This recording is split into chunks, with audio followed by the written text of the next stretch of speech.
the last couple of years throughout COVID, we brought you some of the greatest minds in science that were bringing different perspectives on what they saw there. One of the most controversial, powerful, and perhaps horrifying was Geert Vanden Bossche, who had an incredible background from veterinary medicine all the way into working on the Ebola vaccine trials.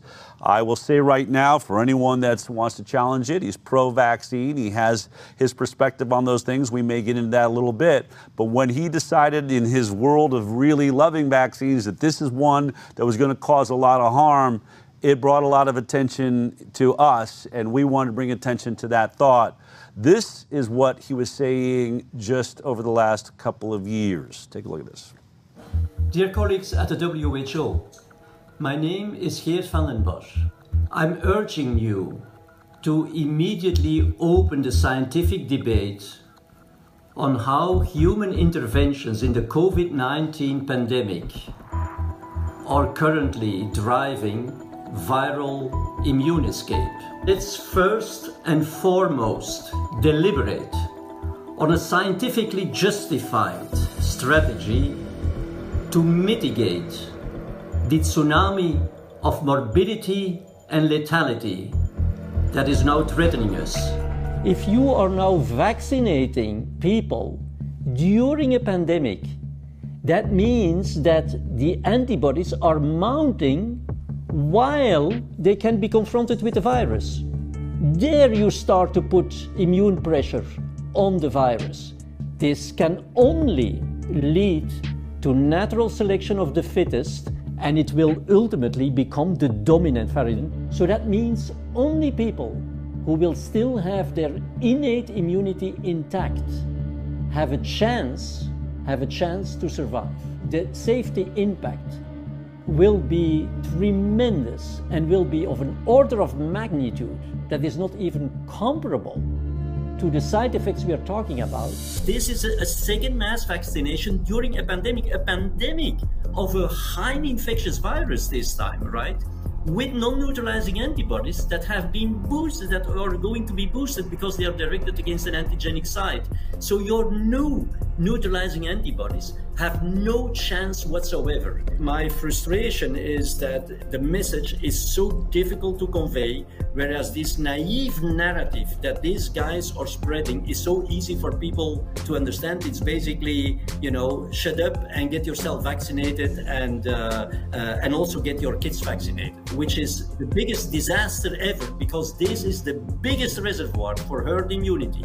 They have innate immunity, they can clear this virus, they're the vacuum cleaners, and they will eliminate the virus. From a public health viewpoint, a disaster, not only for the child, but also, and the more children we will vaccinate, the more we will, of course, expedite this immune escape and get to this kind of variant that will not only be highly infectious, fully resistant to the vaccines, and also highly virulent. If they don't believe me, they should simply wait and see what is going to happen. But it will be too late. The losses will be unprecedented. Well, for many of us that were, watching Geert Vanden Bossche for the last couple of years, I think a lot of us, our shoulders went down. It was something that, I was saying, I hope that this doesn't prove to be true. This idea that the vaccine would pressure the virus to become more deadly, maybe override the vaccine and push so many into a deadly position. But before you think this might be over, Geert Vanden Bossche has continued to write on this subject, and his most recent article is this: Immunological correlates of vaccine breakthrough infections caused by SARS-CoV-2 variants in highly COVID-19 vaccinated populations. This is an ongoing investigation for Geert, and I've been wanting to have him on the show for quite some time, but I've been busy, he's been busy. But in trying to prepare for this, I said, is there a way to sort of simplify this into a message that can get out to the public? This is what he sent to us. This is a graphic that he gave us, and you can see the variable immunodominant epitopes, the conserved immune immune subdominant epitopes. You can see the arrows and slides and things like that. He explains it a little bit clearer with this line right here. VBTIs trigger immune refocusing and thereby elicit broadly cross-functional antibodies and potentially pathogenic isotype switched IgG4 antibodies. SIR enabling VBTIs drive large-scale viral immune escape in vaccines by reorienting the immune response to S-associated antigenic sites that prime broadly functional antibodies with low affinity. All right, you get the idea as I read through that. You can tell this is the type of hell that I live in. I have to try and make that make sense. Luckily for me today, I have in studio the one, the only Dr. Geert Vanden Bossche. Thanks. It's really a pleasure to have you here in person. Yeah. We had the opportunity to actually meet back in England just over a year ago. Exactly. So it's really great to be here. I want to say right now we're about to have a conversation that part of my concern is this, that I feel like the government that I live in, you're from Belgium, that's where you're living, really likes to ramp up fear around this virus. And I feel like they're starting to talk about new variants and they're ramping up that fear and concern again. And I don't like sort of helping them with that job. But I also don't want to be asleep at the wheel if there's the potential that people could be at real risk. And so I think the best thing I can say to the audience right now is I don't know. I don't know what's true, what's not, but there's much of what you said. We watched the variants. You said we are going to see just a ramping up of the amount of variants, and I don't know what the normal, course of variants by COVID every season is, but there was a lot. And it felt like that pressure was doing something.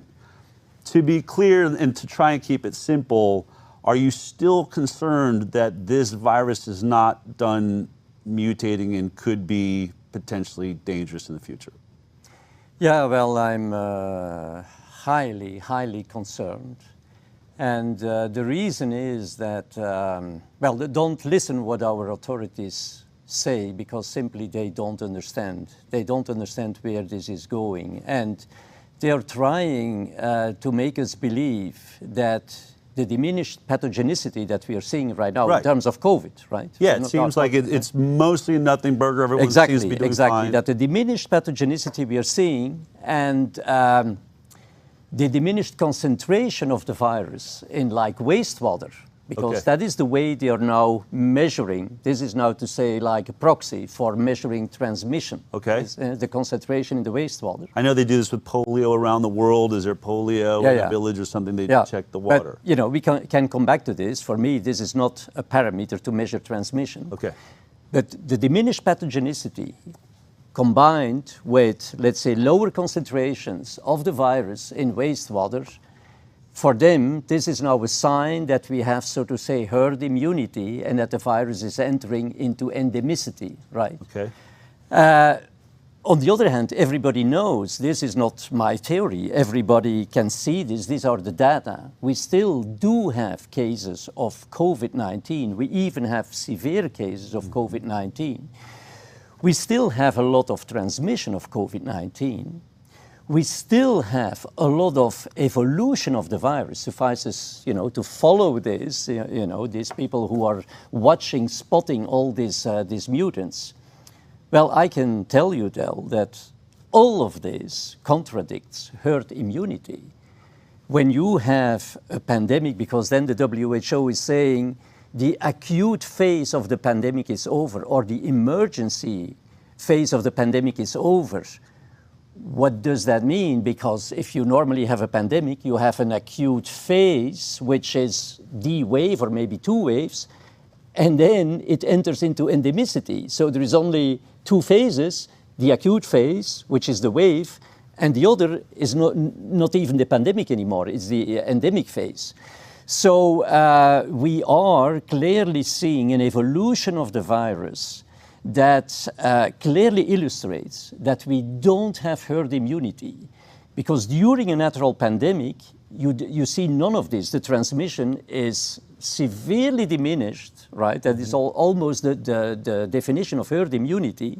Yeah. The virus is no longer evolving. Of course, you will still see mutants, but they will not become dominant. Here we are talking, when I'm talking about the mutants, I'm talking about mutants that become dominant. Okay. So there is still a lot of They mutate, transmission. then that new mutation takes over being, That is the whole thing, Del, because why does it take over?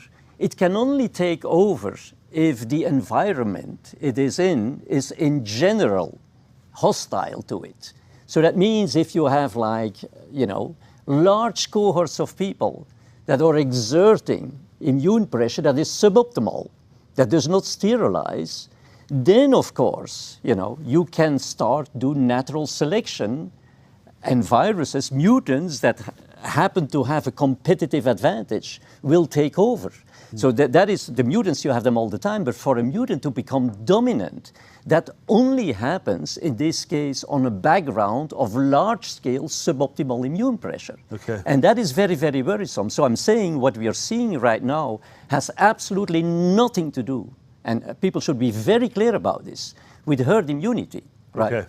And I can tell you that they are in fear, of course, that, another virulent mutant could come back, one that would be virulent in the kind of environment that we have been generating, namely the artificial immunity in a highly vaccinated population. Right. And that is why they want to distract you.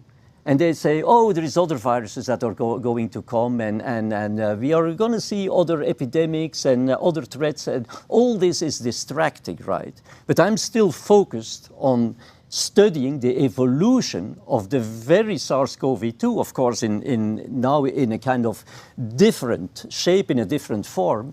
And that is for me still worrisome. Yes, to be very open, it was declared as a health emergency of international concern, which was a complete nonsense, as we all know. But now, although the fact, and this is difficult for people to understand, I fully agree, with regard to COVID-19, it's more or less silent, right? Mortality, morbidity rates are very low. And so people tend... the virus we're seeing, but we are seeing this incredible rise in all-cause mortality and not really knowing where that's happening. That is my point, and I'm glad that you put up the title of my new contribution, because what I recently found out is that a number of these side effects that we consider being direct side effects of the vaccine are in fact side effects, if you like, of the immune escape. So in fact, the immune response being focused now, thanks to, or due to, I should say, the vaccine breakthrough infection, the immune response is now going to focus on other domains of the spike protein. Okay. And some of these domains of the spike protein are more conserved. That's, remember, you will remember that people who got vaccine breakthrough infections, they were, so to say, doing fantastic because all of a sudden they got broadly neutralizing antibodies. Mm-hmm. They declined very rapidly. Same with the mRNA vaccines. Right. They declined very rapidly. But why did they have broadly neutralizing antibodies? Because they were directed against more conserved domains of spike protein.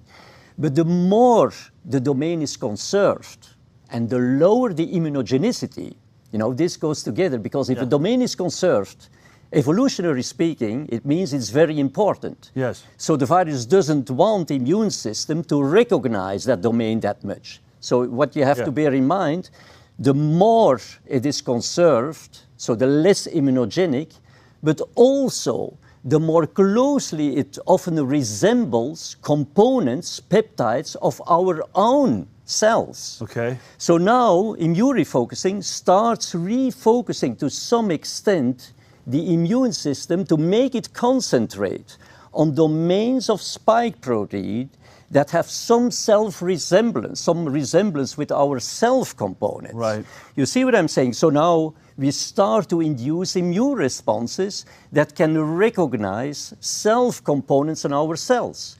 One of the arguments I heard Paul Offit talking about this, he's autoimmunity, for concerned example. for instance, you're creating antibodies for spike, but those antibodies, there's parts of the spike that look a lot like a heart cell, and therefore the antibody that's protecting again or trying to fight spike will go and attack heart. This is one of his theories. These are theories that are out there that because it looks similar, our own immune system starts attacking cells. But in our even body. cancer cell, for example, you know, a cancer cell very often starts with a slight alteration, a slight change of self-proteins on the surface of the cancer cells. Okay. At that very early stage, though, the proteins still very much resemble self-proteins. We call them altered self. But those altered self proteins are also going to be recognized by these new antibodies, so to say. So they are going to sit on this cancer cell, and the cancer cell can no longer recognize by the immune effector cells that should recognize this cancer cell and destroy But they see it as, oh, it's safe because that's self. They recognize so it. Okay. I guess what I'm saying is that, you know, I now found out that in fact, you know, I'm always after putting the pieces of the puzzle together. That in fact also this whole spectrum of side effects, when we talk about autoimmunity, when we talk about inflammatory reactions, when we talk about cancers, for example, are also apparently linked to the immune escape, to this immune refocusing lead to immune escape, but also exposes new domains of spike protein that are responsible to some extent for the side effects. And that's also the reason, together with immune escape, we see even an evolution in the pathology of non-COVID related diseases, where it was very much inflammatory at the beginning. It's now, you know, more like autoimmune, more cancer, non-inflammatory to some extent. So so for me, the secondary effect responsible to a large extent for the excess deaths is also a sign that the virus continues to evolve and that the immune system gets further derailed, if you like. Right, because the immune system affects all of those things. It's affecting our cancer rates, all of these different things. So as you look at this, and you know, your concern though, I mean, it is causing, if you're saying it's a part of, we are seeing this rise in all these other issues. We're going to be talking to Dr. Peter McCullough, very focused on the problems we're seeing with myocarditis in the heart. This idea though, you had said early on that you believe the bigger issue was not going to be the side effects of the vaccine. The bigger issue was going to be these mutations from the pressure of the vaccine in the middle of a pandemic. First of all, I want to say, you know, it's clear the vaccine doesn't work. I mean, now we all know people have gotten 3 or 4 shots, and they're saying, I still got COVID 3 or 4 times. It's hard to imagine why, and I don't think a lot of people, nobody's getting the boosters now. Nobody really buys that it works. But I think the question is after they've gotten COVID, why isn't COVID resetting the immune system, right? They get sick, they get symptomatic, they're like, oh, you know, I got pretty sick. What is it about the vaccine that, you know, had they not had it, they get sick and they're immune for a much longer, really strong immunity, and they're able to protect themselves? Why are they getting it over and over again? Well, you know, the key word to that is the vaccine breakthrough infection. So you remember when Omicron came, all people, you know, even those who were against this mass vaccination were saying, you know, this is fantastic. We are out of this crisis because Omicron is highly infectious. It's going to boost even those who are vaccinated. It's going to spread very rapidly. We are going to have herd immunity, and it's not causing severe disease, so it's fine. And I must say very honestly, I also at the very beginning believed into this, but not for a long time, maybe 1 week. Because 7 days, Geert. Yeah, well, 10 days. You're like, we're maybe. okay. I can go. Yeah. No. But I'm saying, I mean, this is. It's sad to say. It's sad to say, but it's of course one of the most intriguing scientific challenges I've ever been tackling in my whole career. But of course, the outcome is sometimes very sobering.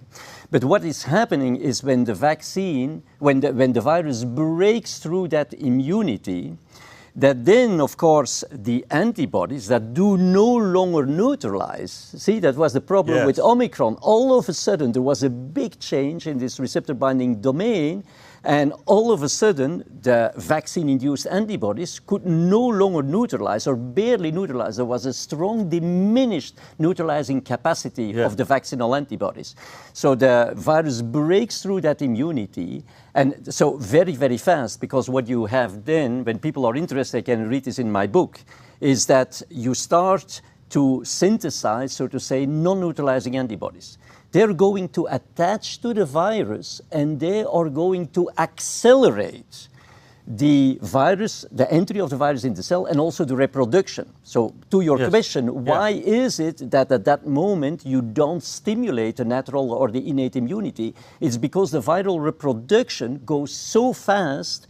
Normally, innate immunity, for example, in K cells, is stimulated at a very early stage of viral infection, where some early proteins are presented at the membrane, at the surface of the infected cell. There the NK cell can start to be trained. Killer cells come if in, it goes too fast, you can forget about this. Vanden Bossche never said that you destroy innate immunity, but you sideline it.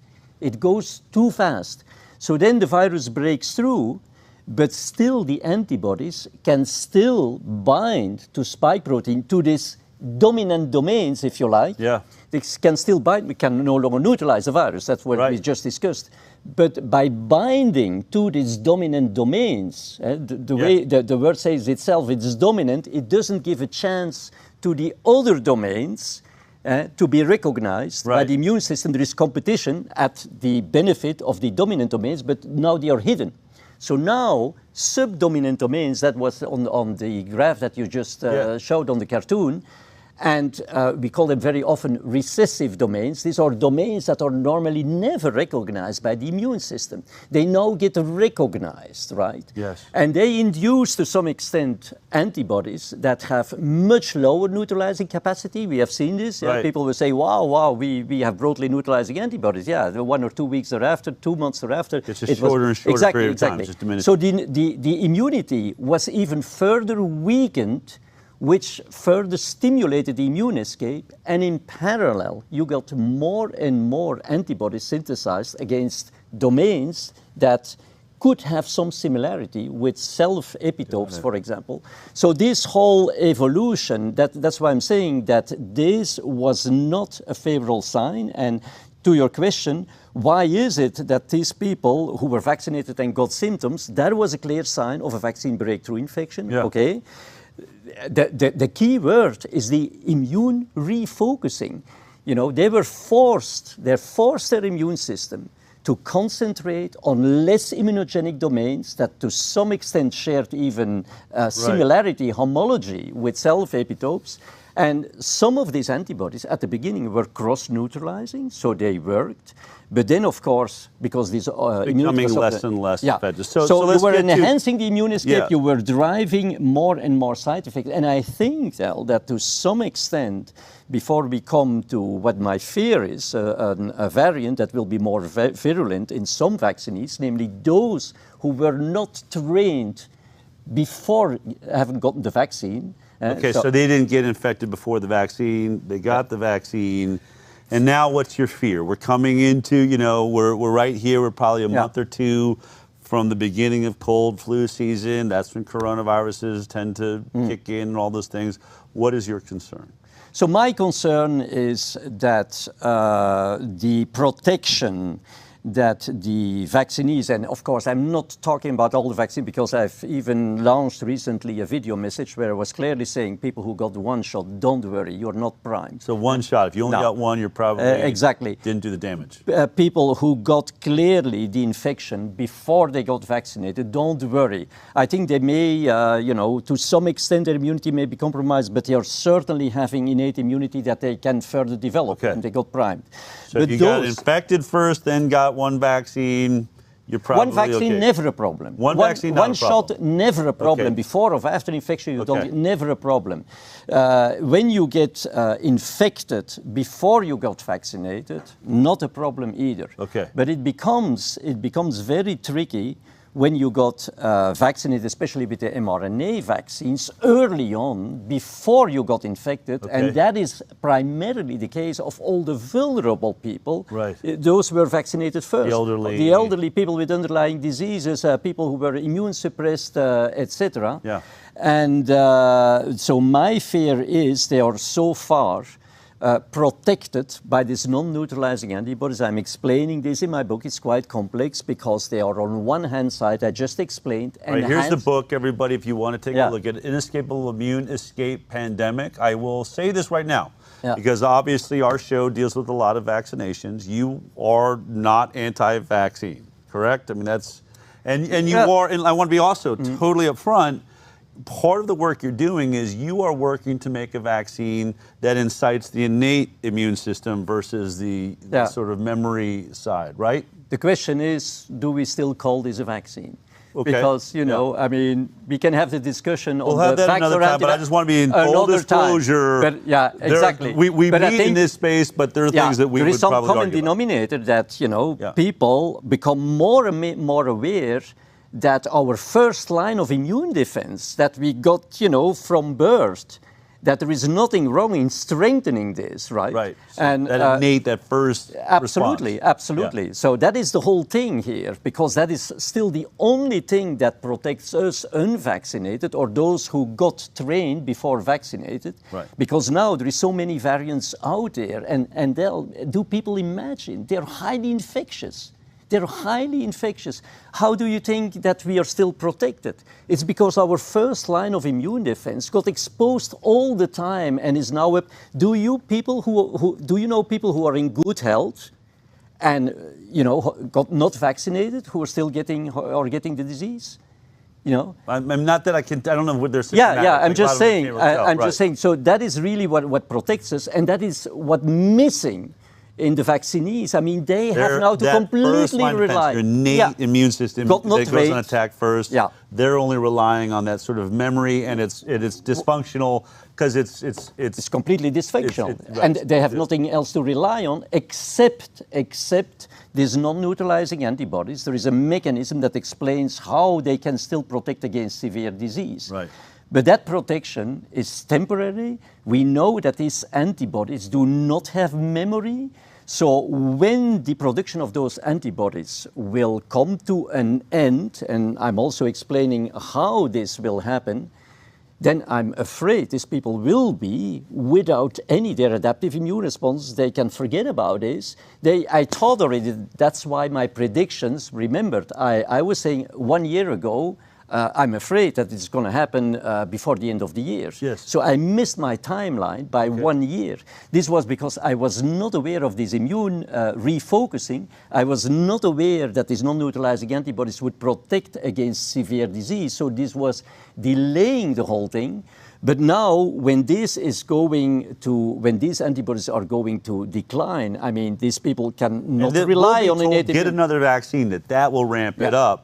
But I mean, even comedians like Dana Carvey are like, it just gets shorter and shorter. Like it lasts for 1 hour. We can make the discussion very complicated. I don't want to do this, but I will tell you. No. Yeah, I will tell you one thing, which is very easy for people to understand. I'm saying that the biggest gap in the understanding of the pandemic, and the reason why our health authorities and even scientists do not understand what's going on, which is very, very scary, right, is the biggest gap is immunology. You know, they are all after, you know, molecular stamp collection of the mutants and detailing this in all kinds of... And then all they know is about neutralizing antibodies. Have you ever heard them talking about immune refocusing, about, you know, what is the role of the IgG4 antibodies? Nobody really understands this. High affinity antibodies, low affinity antibodies, non-neutralizing antibodies, etc. It's very, very complex, right? Yeah. I'm diving into this because, you know, this was always also my job, but it's not understood. And that is the reason why right now people are just looking at what is happening. Oh, the mortality, morbidity rate is relatively low. All the measures have been relaxed. Yeah, we are seeing low virus concentrations in wastewater. So we can, and they define this as endemicity, herd immunity. And then, like for flu, you can, so to say, well, we can live with the virus because we can give a shot to the vulnerable. Places where the immunity is waning, we can fill up this gap again and we can protect. Yeah, this is provided you have herd immunity. You hear me saying that we don't have herd immunity. Flu, nobody's ever taken the shot that much. There's always been a huge body of people that are catching flu, have natural immunity. You're saying we have herd immunity, so all you have to do is handle this little group of people that may be having issues. In this case, you vaccinated so many people. Your concern was we will wipe out our ability to get to herd immunity, and that is proven to be true. I mean, on that level, you were right. I think the vaccine interfered. We were not able to clear this virus. It is still hanging around. It, likely will come back around. Now, your concern then is that if you got 2, 3, 4 of these vaccines, especially if you didn't have a primary, like if you weren't primed by the virus itself, that you could have real trouble when your antibodies start failing in a future variant coming in the winter. Because what people need to understand, and from the very beginning, I've always very clearly pronounced or against discrimination between vaccinees and non-vaccinees. But there is one thing, and it's not a reason to discriminate, but there is one thing that we cannot ignore. That is that the immune status right now of an unvaccinated person is fundamentally different from the immune status of a vaccinated person, right? And so, and if that immune status of the vaccinated person concerns the majority of the population, which it does in highly vaccinated populations, America, not in Africa. 70% of come on, the virus is going to adapt to that status, of course, because that is the majority. And so therefore, I continue saying, it's not true to say, oh, there will be a variant that is highly, highly virulent. No, this variant will have the capacity to overcome the inhibitory capacity of the non-neutralizing antibodies to prevent severe disease in the vaccinees. So it's not that it's like this super deadly. It's not going to be super deadly to the unvaccinated Not at all. who have a perfectly working immune system. I recognize that. I'm fighting that. Absolutely. It's just going to be those whose bodies will not be able to mount the proper defense. And they're going to take a virus that isn't necessarily super. It's going to be deadly for them. Exactly. And that is why I thought it was so important to clarify which people, in my humble opinion, are at risk. It's, for God's sake, not all the vaccinees. And it is, thanks God, especially not our younger people who got vaccinated later on in the process, are they were and who were already, for most of them, exposed to natural infection. So I think that is very, very important, and that is not to scare people, but I'm saying the immunology is not understood, and certainly our health officials, they have no clue. They don't know where this is going. I think for the moment they're just trying to keep their pants dry, because they are fearful what is happening. Sort of like what we're seeing in But then they are going to say, oh, wow, other pandemics will come, and when this would possibly happen, what I say, they will say, see, we told that other pandemics, because in the meantime, the Omicron, the Arcturus, and all these new species are very, very different from the original Omicron. There's many people who say, come on, we can no longer call this Omicron descendants or Omicron-derived variants. We need to label them with new serotypes, really, right? They're very, very, very different. But so, yeah. And your solution, you've been saying that you think that people that have gotten these multiple vaccinations, you have a solution, and that's antivirals. Very quickly explain how someone would use antivirals in this situation. Yeah, well, my fear is, and I'm very serious about this, is what we may be facing is because the indirect effect of the vaccine may be that we, in a vaccinee, we take away all the immune defenses. As you were pointing out, the adaptive immunity doesn't work anymore. These non-neutralizing antibodies are part of the adaptive immunity, but they have no memory. They are very, very short-lived. So, and the innate immunity is not developed. If we take away all this, I mean, people have to realize that the virus simply blows through the whole system. This is a cytolytic virus. It can destroy cells, and this could lead to really enhancement of severe disease, enhanced severe disease. So in that scenario, I'm recommending people who fall in the category that is at risk, according to the criteria that we just discussed, to take the antivirals in advance, in a prophylactic way. Because I think that when we start treating them, by the time, as we did in the past successfully, Peter McCullough, many others, if we start treating them at the moment where the symptoms become obvious, that we will come too late. People are always thinking, what is the difference between infectious and virulent? It's very easy. If you have an infectious virus, a virus that infects cells and that can destroy the cell, that is cytolytic, and you have no immunity, automatically it's highly virulent. You see what I'm saying? Yeah. So the level of virulence is to a large extent determined by the defenses. Response. Of course, here people are all the time talking about the virus as if the virus were in charge and the strategy of the virus, etc. I'm saying, does the virus have brains? Because, and the immune system is completely neglected. We see these evolutionary changes of the virus, but in parallel, also the immune system is evolving, trying to adapt. These dynamics are not understood at all. And, in the stories we just showed before we came out here, rises in shingles and herpes zoster, leprosy, these tell us that our bodies are losing immune suppression. Immune system is not fighting off things it used to fight very easily. Can't do it anymore. I was glad to hear that you take this seriously. I take this seriously. Even the monkeypox and these things, I take this seriously because this is the result, to some extent, of immune suppression, and also to some extent, of the vaccinees being able to transmit this asymptomatically. It's complex, but their immune defense against COVID, to some extent, can overlap with immune defense against other diseases. Because, for example, monkeypox is normally symptomatic.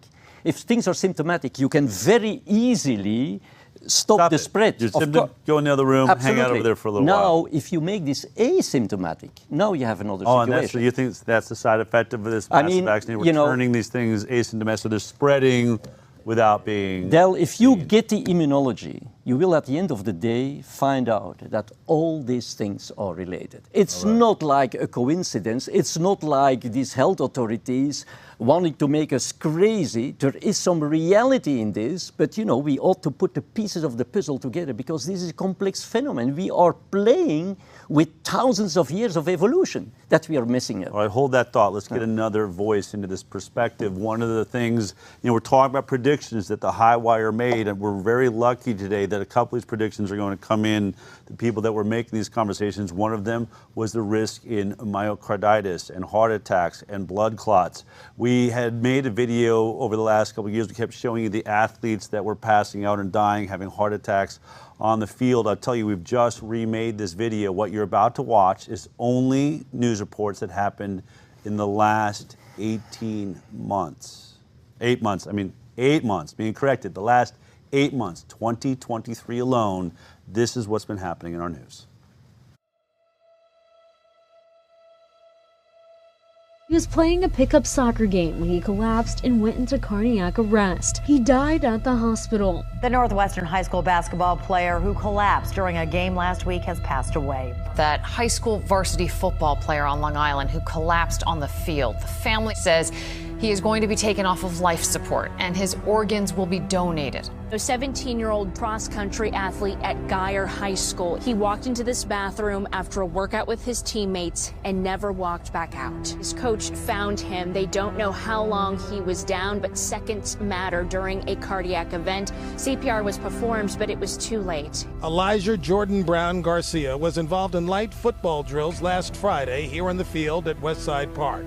He collapsed right near his younger brother. We're still waiting for a report from the medical examiner to find out how this 12-year-old died. Leo Delgado had collapsed on the court during a basketball tournament at Mass Premier Courts in Foxborough.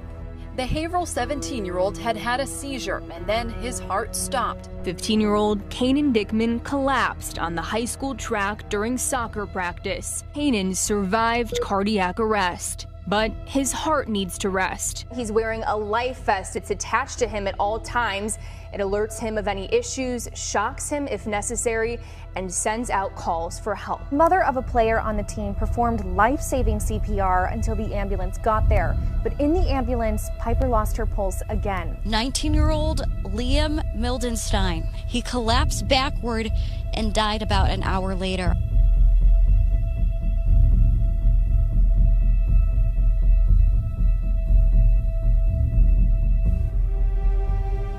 Hello, I wanted to provide an update on my son's condition. He is still on life support. He is very likely to need a heart transplant. The official diagnosis is myocarditis. Collapsing during afternoon practice, Ebony had suffered the dreaded Widowmaker heart attack, and less than 2 weeks later, she underwent a heart transplant. The teen was playing basketball when he went into cardiac arrest. Basketball player collapses. Student athlete collapsed. Collapsed.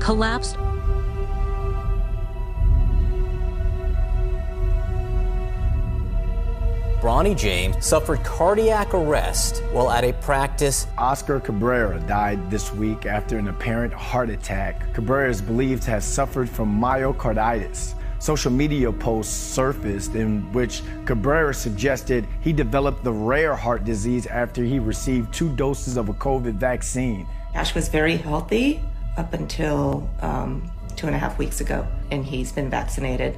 I was wondering why he was so healthy, and then when I left him in the hospital, he was fine, and then a couple days later, he's on life support and on ventilation, and his heart's damaged. He was live on air when Shaka Hislop suffered a medical emergency. Alyssa Carlson suddenly collapses during the live 7 a.m. broadcast. Now, Nariman, looking at after the day, families are pushing the feds to. Sorry, Nariman, I'm not feeling very well right now, and I'm about to. Okay, well, come back to me right now, and we'll make sure that, Jessica, you are doing okay. Good bipartisan cooperation and a string of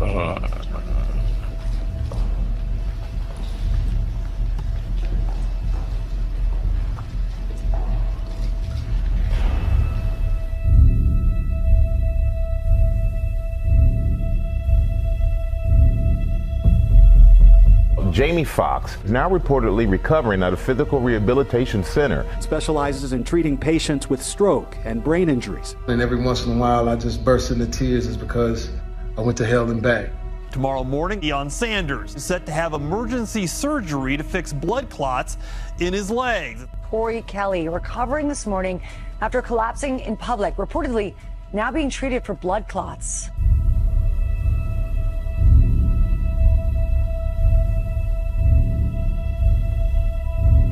They know, why he went into cardiac arrest, doctors, just yet? No, they don't. He doesn't have any health issues or heart issues in the past. At just 18, Lexi went into sudden cardiac arrest. Her doctor still doesn't know why. Liam had no known health issues. Didn't really have much symptoms, never really thought anything was wrong. He didn't have any underlying health issues, anything. Ebony's had a heart attack and a heart transplant. She's a kid who's never been sick a day in her life. I opened the paper and I saw this girl had died unexpectedly. 33-year-old actor, model, artist, and she woke up and died. And they're not sure why.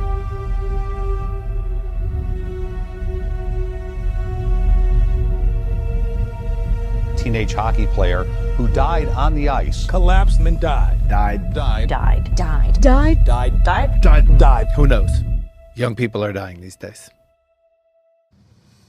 8 months, folks. I'll make the same caveat because by tomorrow morning, New York Times, Washington Post, someone's going to write that the HighWire just put out a video claiming that all these people were having these issues because of vaccination. So let me be perfectly clear. We did not, reach out to all the individuals involved in that montage and find out if they had the vaccine. I suppose some of them maybe didn't. And that is not the question I'm asking here. I'm not trying to prove to you vaccines are doing this. What I'm asking once again is, do you ever remember a news cycle, a year, where this many children were having heart attacks, blood clots, widowmakers in teenagers? That's all I'm going to say. Something seems drastically off. Our, all-cause mortality rates in specifically younger people, 18 to about 54, are off the charts, and everyone wants to act like nothing is going on, or, as they promised us, the new normal seems to be upon us. To get to the bottom of this is the most published heart doctor in the world, a man who's put his butt on the line throughout all of this to try and bring truth to insanity. It's my honor and pleasure to be joined once again by Dr. Peter McCullough. Thank you. To begin with, we've covered this topic. You've been writing some brilliant, doing some brilliant studies recently. I feel like over the last few weeks that I'm seeing a wave of these stories. Now, maybe it's just because I've been distracted by other things, I don't know, but it felt like we'd sort of seen the myocarditis, we'd seen the heart attack stories, we saw the NFL player fall, and then it kind of quieted down. And I thought, I guess we're through it. Hopefully the bodies have recovered. We wondered, we've talked about myocarditis as something that stays with you. Once you've injured your heart, it doesn't get fixed. Is there an uptick in these events going on now, or is it just my lack of sort of perspective on it? There certainly is great awareness, great concern. The entire country, the entire world is on edge, honestly, watching this. October 22nd, 2020, the FDA in its VRBPAC meeting said myocarditis could be a result of the vaccines. That's in October of 2020. June of 2021, US FDA says the vaccines cause myocarditis or heart inflammation. I can tell you, before COVID, that if a patient had myocarditis, and we saw rare cases due to parvovirus, Coxsackie virus, giant cell, which is idiopathic, we could not let them exercise, because exercise, the surge of adrenaline, could trigger a cardiac arrest. The surge of adrenaline that occurs between 3 a.m. and 6 a.m. could cause a cardiac arrest during sleep. But for sure, athletes could not exercise with myocarditis. Fast forward, what have we learned? There are now 800 peer-reviewed papers on COVID vaccine-induced myocarditis. There is a massive literature. 2 prospective cohort studies, one by Mansugian, the other one by Buren and Mueller, show the rate of heart damage when assessed before and after taking a shot, second and third shots respectively in those studies, 2.5%. 2.5% in a large population, 2/3 of the world, is a big number of people now. Now, when the heart damage occurs, there is a variation in conduction, electrical conduction through a zone. And normally the body relies on perfect depolarization and repolarization. The heart tissue is pristine. In fact, we do everything we can to avoid even the smallest heart attack, because a heart attack could cause a small scar. Well, when a small scar occurs, which could be occurring in 2.3% of people who take these shots, now they're set up for the stochastic event of a slow depolarization through the zone of scar or damage, and then have it circle back up, and that's called re-entry. And re-entry ventricular tachycardia is a very fast heart rhythm. It lasts typically 15, 30 seconds, a minute or so. You can see the different montages. You can see people starting to go, that's VT. And then finally, when it degenerates to ventricular fibrillation, they go down like a rock. And that is the pathogenesis of what we're seeing. It's COVID-19 vaccine-induced cardiac arrest. Recent paper on the preprint service system, Nick Holscher from University of Michigan, first author, I'm senior author. We have now proof positive in autopsies in cases like this, 100% of the time, it is fatal vaccine-induced myocarditis. I'm going to get to you, Geert. We're going to bring you in the conversation first. But so you're looking at this. There's a lot of studies now. Like you said, we're starting to see autopsies, which we couldn't find in the middle of COVID, which was crazy. Why aren't we doing autopsies to figure out what's going on here? As you said, some very alarming details.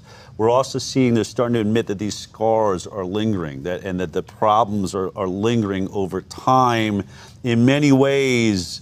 And I think one of the studies in the articles you put out is this recurrence of sort of myocarditis, like a re-swelling of the heart. Is that happening in some of these kids? Well, here's the concern, is the vaccines don't work. So they get COVID anyway. And sometimes just the inflammation of COVID reignites some of the pathogenic processes, potentially myocarditis, but for sure blood clots. Okay. Now, I have seen that in my practice over and over again. Vaccine, vaccine, vaccine, COVID, blood clots. Case in point, weatherman Al Roker. That's exactly what his scenario was. Same thing with Kirk Herbstreit, ESPN announcer. That was his scenario. Mixtures of vaccine, vaccine, vaccine, COVID, more vaccines. Bruce Arians, former coach of the Bucks, hospitalized with myocarditis. So we can actually pick public figures. The great concern, though, is I think the case to watch is the case of Oscar Cabrera Adames. Now, Adames is a European player from Dominican Republic. He has a cardiac arrest in 2021. He goes down. Now, of these athlete cardiac arrests, roughly 2/3 are fatal. They're not resuscitatable. 1/3 are resuscitated. He's in the third. He gets resuscitated in 2021. Right. He comes out on social media and he says, I have vaccine-induced myocarditis. That's what caused me. So he's honest. He comes out and makes the call. So he's taken out of sports appropriately. Presumably he's appropriately treated. And he's down to this decision of does he get a implantable defibrillator or does he not? And I can tell you, the convention has been get a defibrillator. If there's been a cardiac arrest, that's, there is a bona fide repeat risk then this can happen. Mm-hmm. So most people in the United States who have had cardiac arrests of different types almost always have a defibrillator. So Adames does not take a defibrillator, but he's ostensibly recovered. I assume all his measures look good, feeling good. Healthy. So he's on a treadmill test. There he is. That's a medical treadmill test in a health center. And so he's got the leads on. This isn't going to Lifetime Fitness. He's in a health center. And he dies on this treadmill test. Wow. He dies. Now, I'm a cardiologist. I have supervised treadmill tests for decades. I've never had a patient die on a treadmill. Now, I've had cardiac arrests, but we have defibrillation. We have IV access, things we can do. I am extremely concerned that this now is a documented case of a cardiac arrest 2 years plus after taking the vaccines. And so the risk is carried forward. So what you're observing is, yeah, you're right, COVID is down. We're not hearing so much about acute myocarditis, but now we're hearing about this tale of cardiac arrests. And two important studies, one by Barmada from Yale, the other one by Yu and colleagues from Hong Kong, showing the MRIs are not clearing up. Now, normally if there's a little inflammation, a small patch, you keep doing serial MRIs, the heart would return to normal. The hope would be that young kids would return to normal. The Yale paper said at 9 months, 80% of the MRIs are still abnormal. Wow. The Hong Kong paper says now at a year, 58% are still abnormal. And the Hong Kong paper is concerning because they had a large segment that said, you know what, the kids had no symptoms. They had been caught in the study for other reasons. So what I'm telling you is not all the kids can feel it. There is a population of people at risk. And the biggest issue I'm facing in my practice, I'm having young people walk in, look me in the eye, and they say, Dr. McCullough, am I going to have a cardiac arrest? Wow. All right, Geert, let's get into this. And now the two of you really haven't had a lot of time to spend with each other. So I think you just met today for the first time in person, right? Well aware. I'm gonna let you ask a question because you've watched. Dr. Peter McCullough has been really on this. Career shifted, had to make changes, under attack for all those things. When we started, as you said, I don't think the side effects are going to be as big a problem as sort of the immune escape, but this is clearly a really defined side effect. What are your thoughts on that? If you were to ask Peter a question, what would it be? Yeah, well, first of all, thank you so much for bringing us together. It's really a pleasure. I have a huge respect for Peter here. He's one of the very few highly respected people who spoke out very early on, and he knows all the data. It's so feel really honored. Yeah, well, I would like to ask Peter. Why is it, according to your experience, that we are primarily, not exclusively, of course, but primarily seeing all these problems in the heart? Of course, we are also seeing a number of problems with other organs. You know, the number, for example, of diabetes cases, of course, not due to the vaccine, so to say, but have gone up. We see people struggling with other organs, etc. Why is it so pronounced in the myocarditis? I mean, why is primarily the heart so strongly affected? Is it because of the blood circulation that is so, or? Well, many organs can tolerate some inflammation and is relatively silent. The liver, the spleen. Now, the brain can't tolerate much because it evokes symptoms, and neither can the heart. So, you know, there's an array. We talked about cardiac arrest, ventricular tachycardia, ventricular fibrillation. There's also atrial fibrillation. The most common heart rhythm has been linked to this. Clearly, a progression of atherosclerotic cardiovascular disease, plaque rupture, myocardial infarction, that's been linked to the vaccines and inflammation, as well as vascular disasters like aortic dissection. So this is all in the peer-reviewed literature. But the heart uniquely receives its blood flow primarily in diastole, so the resting phase. So it's not systolically punching through. And not only that, but myocardial blood flow is dynamic. So at rest, our myocardial blood flow is, you know, at a baseline. When we exercise, you know, we can have a 2, 3, 4-fold increased risk of myocardial blood flow. Paper by Castriuta and colleagues has demonstrated circulation of the messenger RNA for at least a month after one of these shots. What do the athletes do? They take a shot and they go exercise, they're working out. So constantly think about juicing myocardial blood flow, more deposition of vaccine material into the heart. It's taken up. Paper by Avolio and colleagues showed the pericytes, the support cells in the heart, are the ones take it up more avidly than others. They translate the messenger RNAs, largely what we're talking about. The spike protein is expressed on the cell surface of these pericytes. They're in close proximity to the capillaries. The body's immune system reacts to it. Dr. Vanden Bossche can tell us that, you know, for the first time, instead of something that's part of the major histocompatibility complex on the surface of the cell, now we're expressing the Wuhan spike protein. The human body's going to say, wait a minute, what is this? And so there's going to be an attack.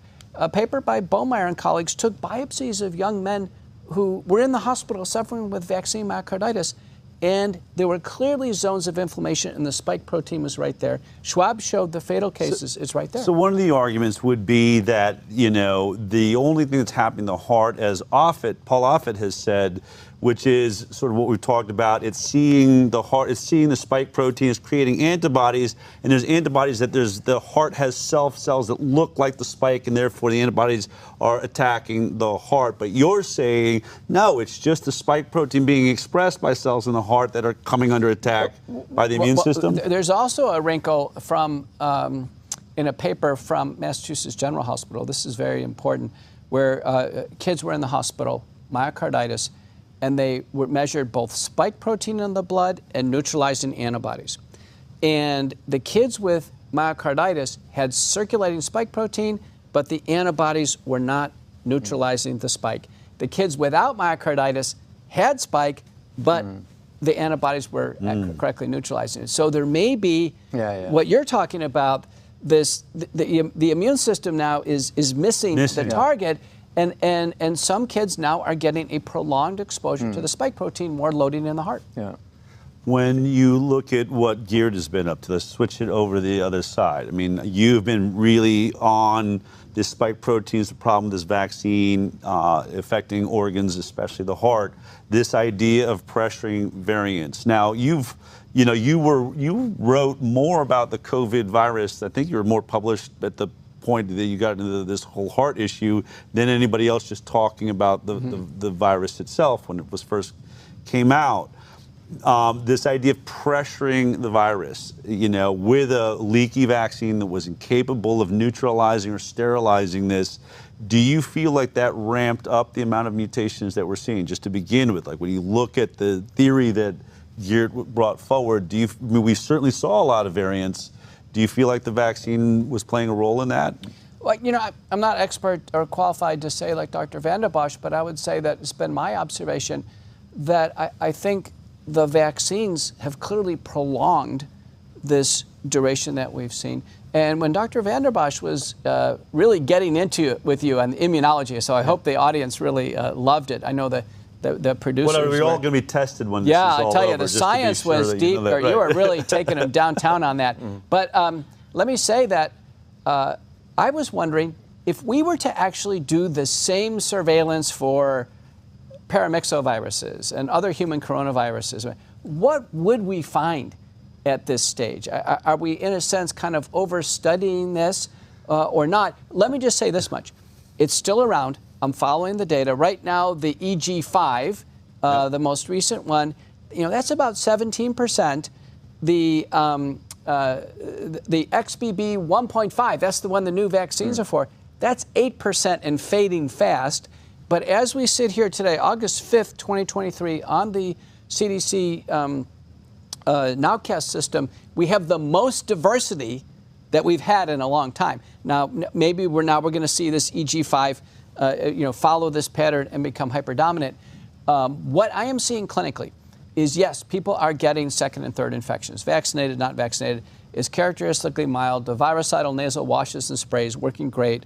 Over-the-counter products. Say that again. So you're using what? What is the treatment? We're using dilute povidone, iodine, xylitol-based products, colloidal silver. They all work. So spraying in the nasal passages. Nasal sprays and gargles, very effective.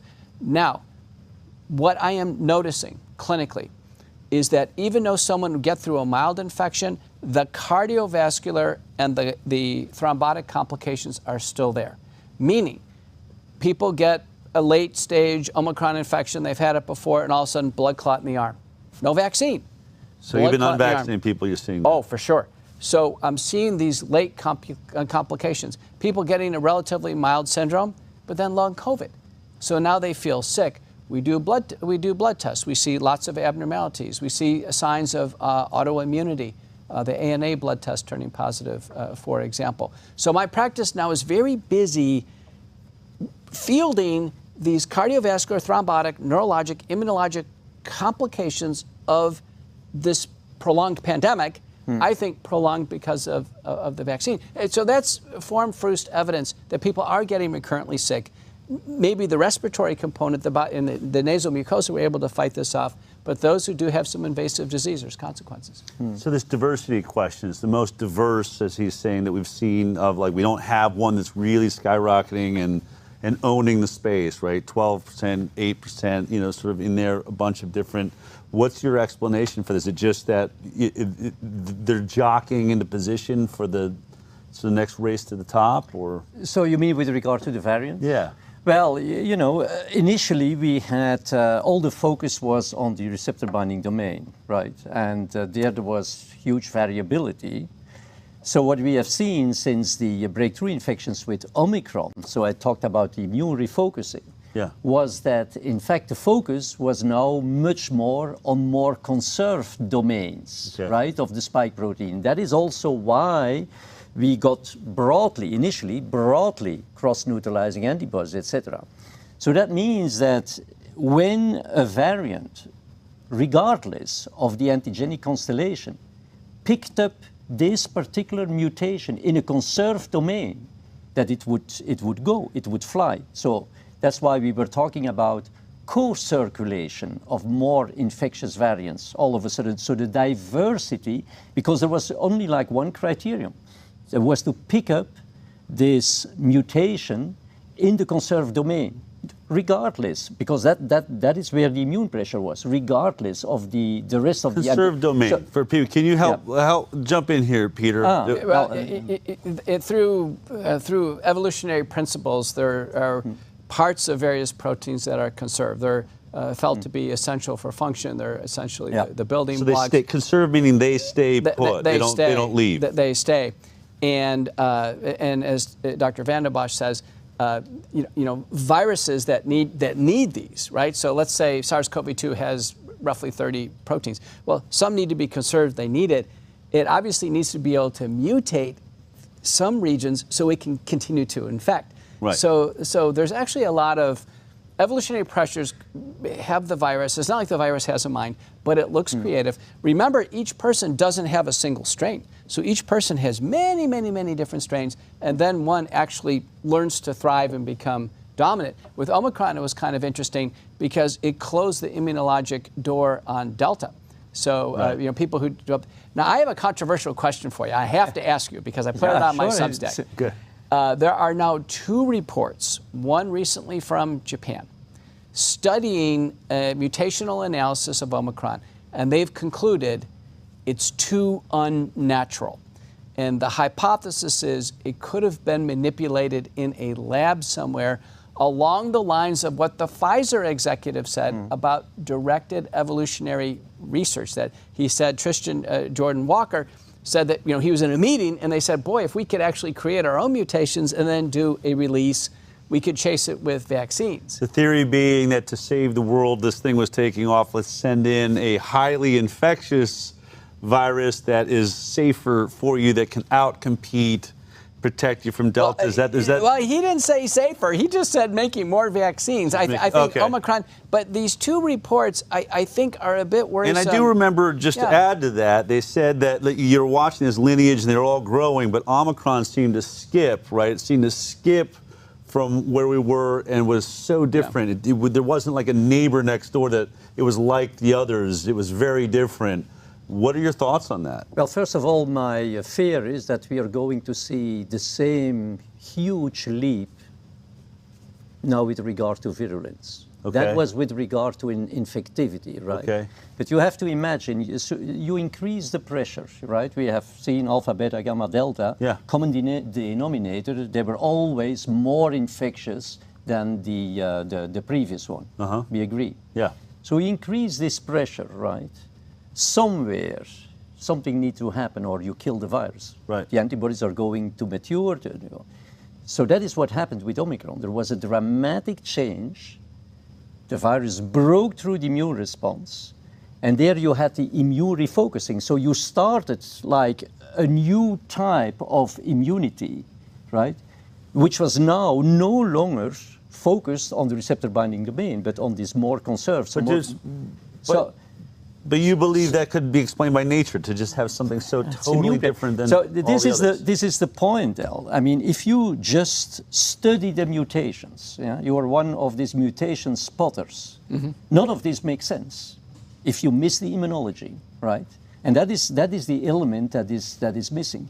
If you don't study the immunology at the population level, because it's not about you and me being infected and what we do with the virus. The pressure for the virus comes from its environment, right? So if this environment is like hostile all over, 70–80% of the population vaccinated, so that means I'm vaccinated, I transmit it to you, the same environment, then it's trying to figure out how the one that got selected in my body will thrive also in yours, and so this become dominant. So if you start... Andy, let me just, for people that are maybe... Andy really explained this to me very well. Andy Wakefield, who's very controversial for a lot of people, but he said to me, the 6-foot distance, let's just imagine this, that there is, there's a COVID virus. There is one that can't travel 6 feet. It just can't move 6 feet. Just using it as an example.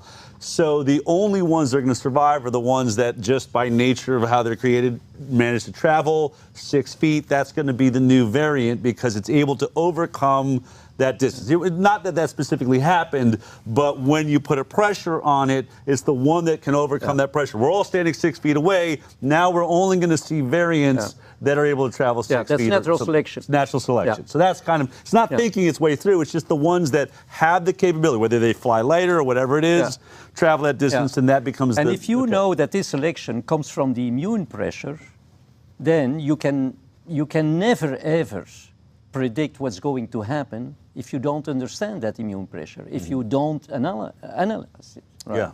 And that is what's happened. So with Omicron, the neutralizing capacity was down, And that's where the analysis stopped. I mean, have you ever asked somebody, we all know acute self-limiting infections, corona, influenza, rotavirus, parvovirus, enterovirus are all acute self-limiting infections. We all know if you have neutralizing antibodies, certainly if those are in place before you get exposed, you can perfectly neutralize the virus, no problem, right? Yeah. Here, we can no longer induce neutralizing antibodies. The antibodies that got induced by the vaccine have lost their neutralizing capacity. Right. Nevertheless, people are still protected.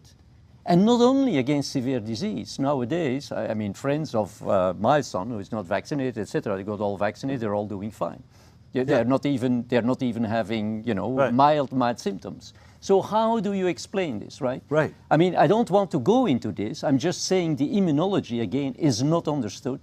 If you don't understand the immunology, certainly not at a population level, you don't have any clue about the kind of immune pressure that the virus is now experiencing. So you can wonder all the time, like we did with Omicron, my goodness, where does this come from? All of a sudden, 30 mutations within the receptor. Right place. Yeah. You weren't. That's the thing. But it's right, it's complicated. Of course. We could go on for days. Let me ask. I have two, I think, of the smartest guys in the world, especially in medicine, very different in spaces. Let me ask the hard question, or at least I think it's sort of hard for people, and the one I think everyone wants to know. What are the odds between the two of you that this thing comes from a lab? You are talking about blood clots in even people that didn't get vaccinated, that this thing has an ability to do things that we've never seen in a coronavirus, at least not at this level. There's people will say you can't call it a bioweapon, but is there a chance that there was a bioweapon being made, or maybe it was just being designed so we could make a vaccine for it and somebody carries it out of the lab accidentally or on purpose?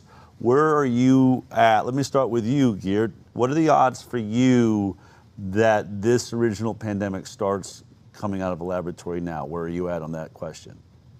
I don't know.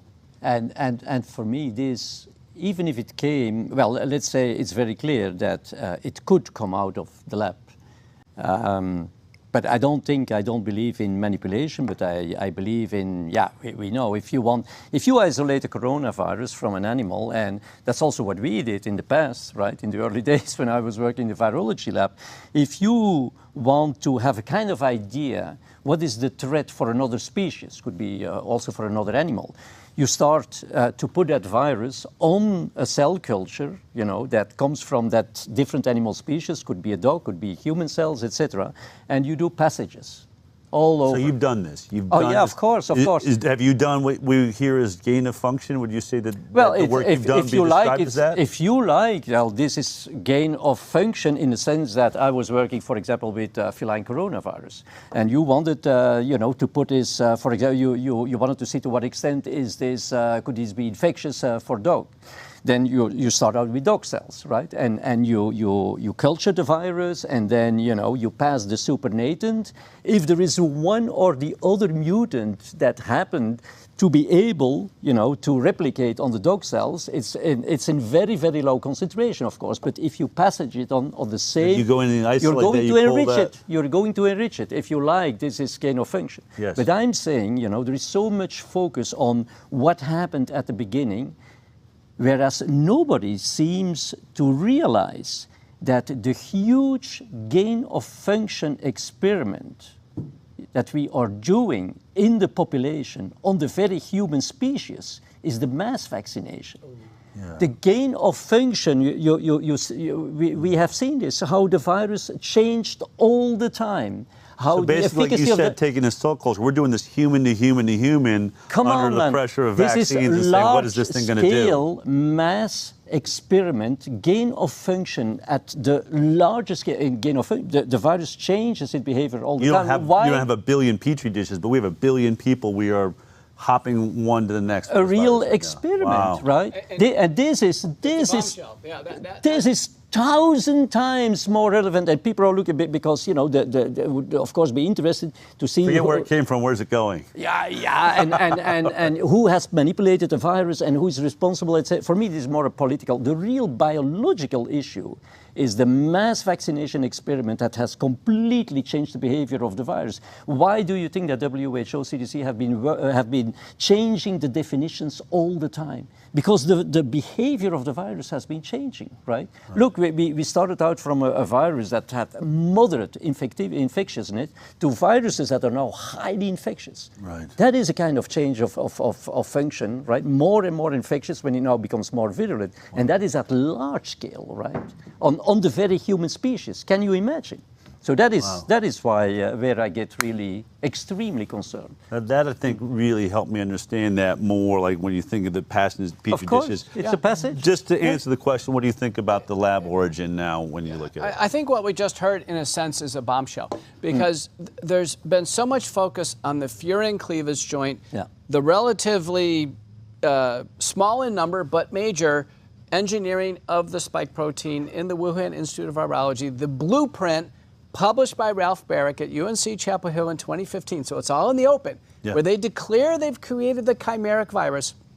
It can invade human respiratory epithelial cells, and then it kind of stops there. Now, you mentioned, could this be a biological threat? Well, Peter Hotez's grants, Dr. Hotez in Houston, his grants in 2016 say he's working on a vaccine for biodefense purposes against SARS, essentially primordial SARS-CoV-2. But the real virology experiments, the consequences that we're seeing now in nature with recurrent infections and the unique pathogenicity of this virus, cardiac, neurologic, blood clots, and immunologic, it's changed the face of medicine. I think a lot of it has to do with how the virus has changed over time. Remember, people have taken these shots.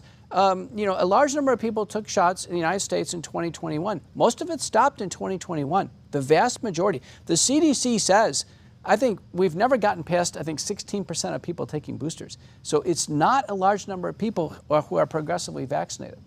It's that initial set of vaccines and then the recurrent infections. And let's just wrap it up here. Both of you come, from very high levels of science. I had, Neil deGrasse Tyson on the show, and he's arguing, consensus is why, we all just have to do what we're told. We got to trust the science. And I said, I think the scientific method is dead here. I think it's dying. Science is dying. The people, and this idea of consensus, right? And this was what really bothers me about this. I say, where was your consensus? Geert Vanden Bossche wasn't allowed in the room to talk about this vaccine or talk about the approach, masking, lockdowns. Dr. Peter McCullough wasn't allowed in the room, Dr. Robert Malone. So many of these you guys that come from different areas of specialty were yelling, I want in the room.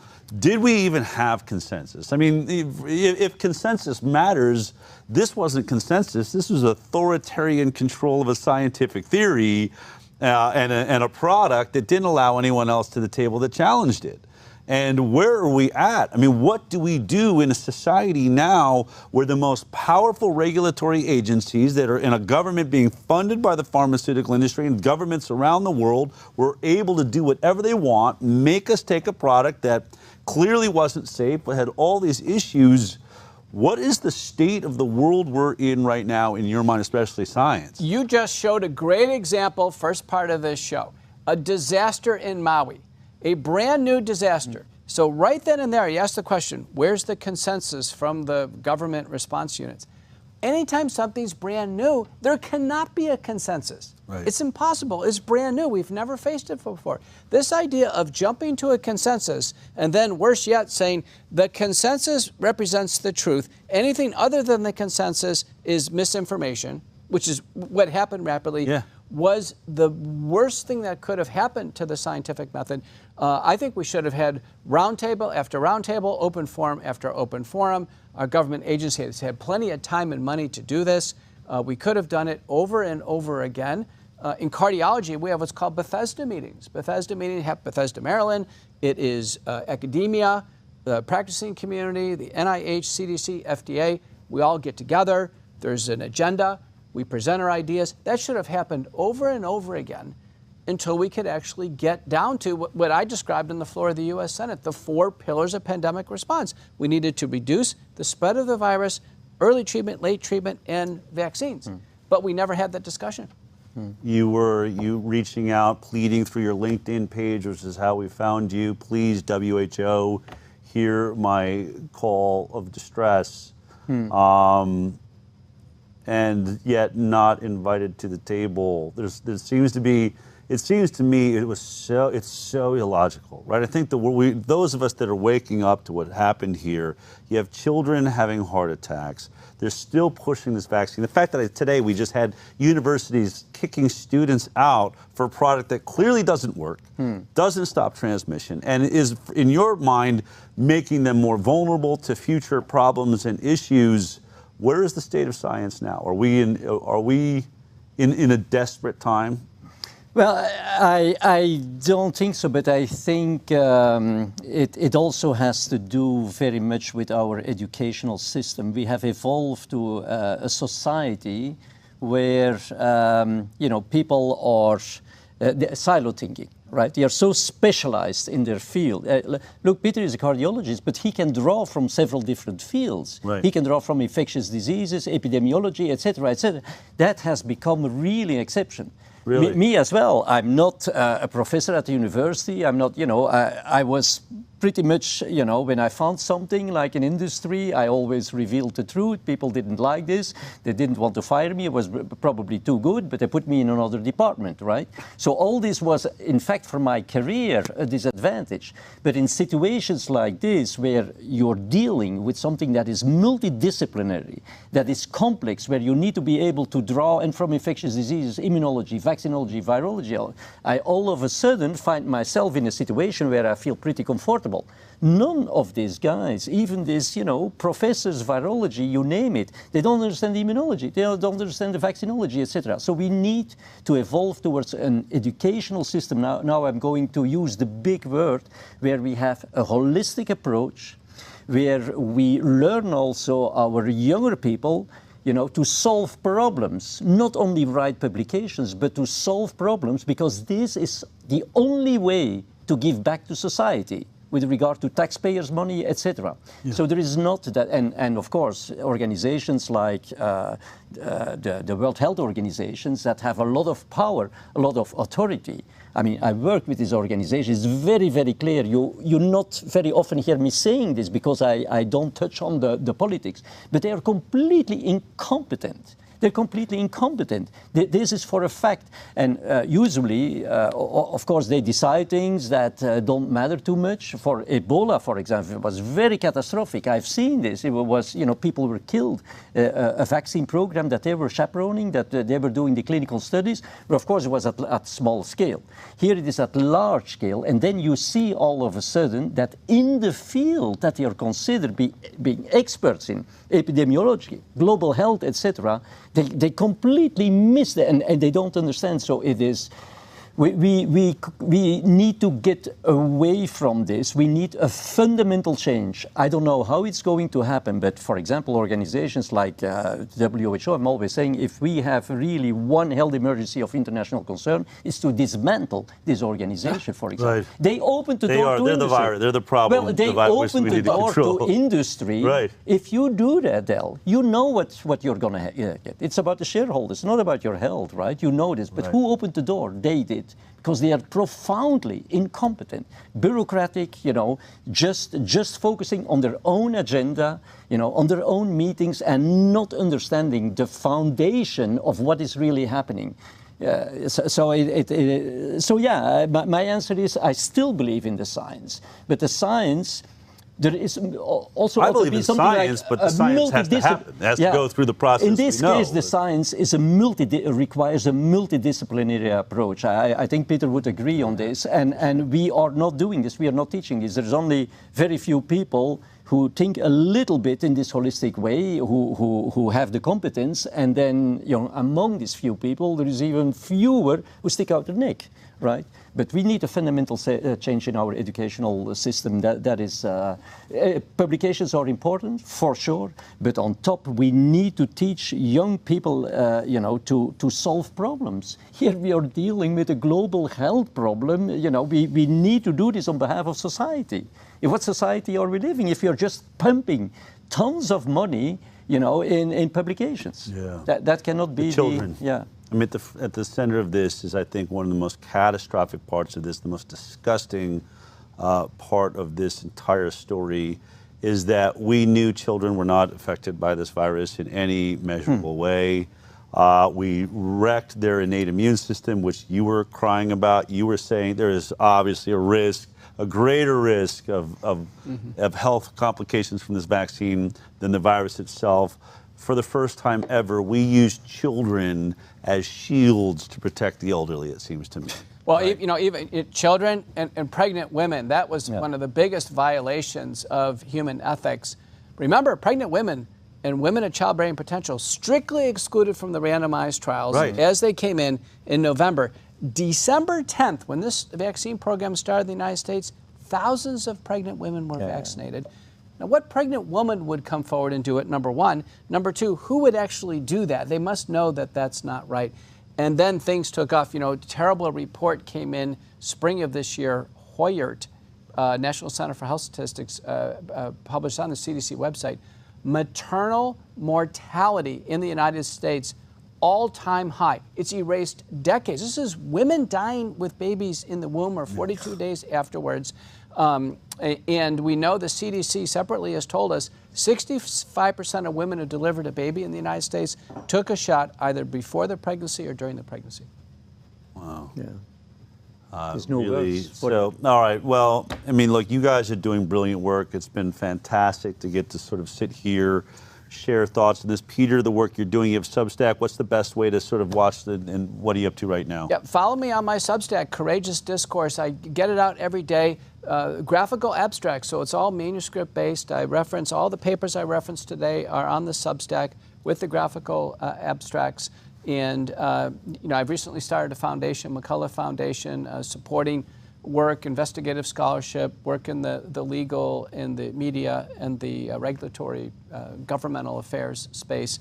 And then my podcast, America Out Loud Talk Radio, McCullough Report. I've interviewed Geert and so many scientists all over the world. It's an international problem. We have a lot of smart people in this world. We have to break down these barriers, get together, and lead us out of this. Indeed. Geert, where's the best way to follow the work that you're doing? Well, my next step is going to be for those who are interested. I think there is so many things that I also discovered, although I was already relatively well prepared with regard to epidemics and pandemics, and I'm going to give a course online. Of course. Through the IPAC EDU organization. Here's that. Also in association with Robert Verkerk's association in the UK.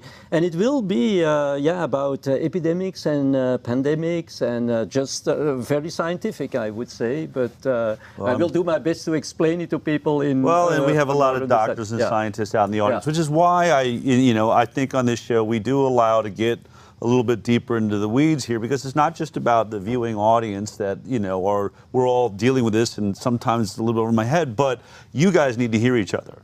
Right, you need to hear what he's saying on my show, even if I don't fully understand it, because that's there has to be a platform in which these conversations can happen. We're really proud to be a part of that here on the HighWire. So I just want to thank you both for traveling in here. Your amazing work. Thanks for having me. Definitely, everyone, check out Geert's got a new book coming, and as I've said before, look, all of these, what's happening here in the HighWire is an open discussion. We may not know, we certainly don't know everything that's happening.